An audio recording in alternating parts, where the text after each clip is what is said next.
اعوذ باللہ من الشیطان الرجیم بسم اللہ الرحمن الرحیم۔ میں ہوں عمران اصغر اور میرے چینل کا نام ہے صارف کی آواز۔ آج میں ایک واقعہ آپ سے شیئر کرنا چاہ رہا ہوں جو میں نے کسی جگہ پڑھا،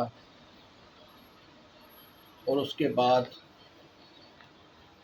ابھی موجودہ صورتحال کو سامنے رکھتے ہوئے اس کے اوپر کچھ تبصرہ کروں گا۔ ایک دفعہ ایک ملک کا بادشاہ بیمار ہو گیا۔ جب بادشاہ نے دیکھا کہ اس کے بچنے کی کوئی امید نہیں، تو اس نے اپنے ملک کی رعایا میں اعلان کروا دیا کہ وہ اپنی بادشاہت اس کے نام کر دے گا، جو اس کے مرنے کے بعد اس کی جگہ ایک رات قبر میں گزارے گا۔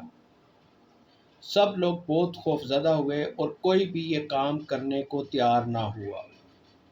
اسی دوران ایک کمہار جس نے ساری زندگی کچھ جمع نہ کیا تھا، اس کے پاس سوائے ایک گدھے کے کچھ نہ تھا۔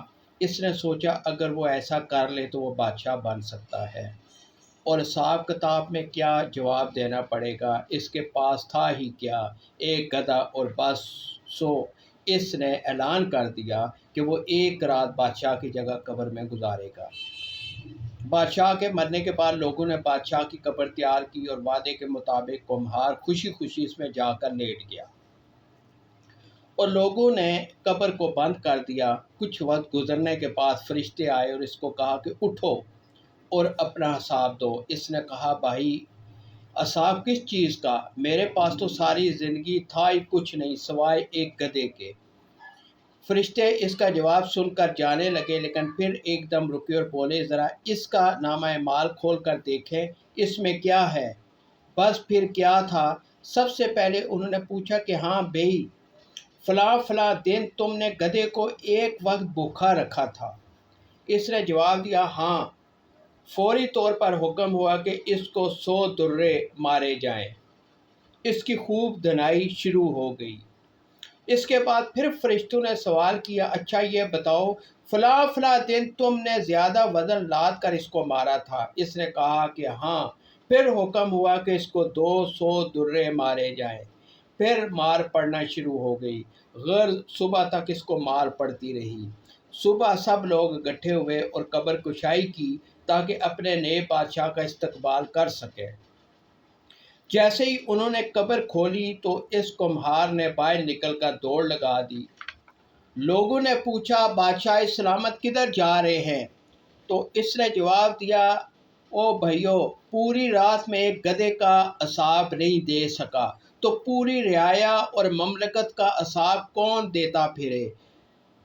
تو کبھی آپ نے سوچا ہے کہ ہم نے بھی حساب دینا ہے، اور ہمارے حکمرانوں نے بھی حساب دینا ہے۔ ہمارے حکمران خود تو اے سی کے کمروں میں ٹھنڈے کمروں میں سوتے ہیں، خود تو بڑی بڑی گاڑیوں میں گھومتے ہیں، اور جو ملک کے ٹیکس سے پیسہ جمع کیا ہوتا ہے اس پہ حج اور عمرے کر رہے ہوتے ہیں، اور پوری فیملیز کے ساتھ حج اور عمرے کر رہے ہوتے ہیں۔ ان کو ذرا بھی خیال نہیں ہوتا کہ آگے جا کے ہم نے ان کا حساب دینا ہے۔ یہ خود ایک وقت میں 50 100 کھانے دسترخوان پر سجا کر عیاشی کر رہے ہوتے ہیں، اور دوسری طرف ایک عام شہری لوگ بھوک سے مر رہے ہیں، ان کو صاف پانی میسر نہیں ہے۔ ان کے لیے اعلیٰ پائے کے اسپتال اس ملک میں موجود ہیں، پھر بھی اپنے علاج کے لیے باہر جاتے ہیں، اور ایک عام شہری کو علاج معالجے کی سہولت میسر نہیں ہے۔ وہ ہاسپٹل میں جاتا ہے صرف ذلیل و خوار ہونے کے لیے جاتا ہے اور اپنے آپ کو مارنے کے لیے جاتا ہے۔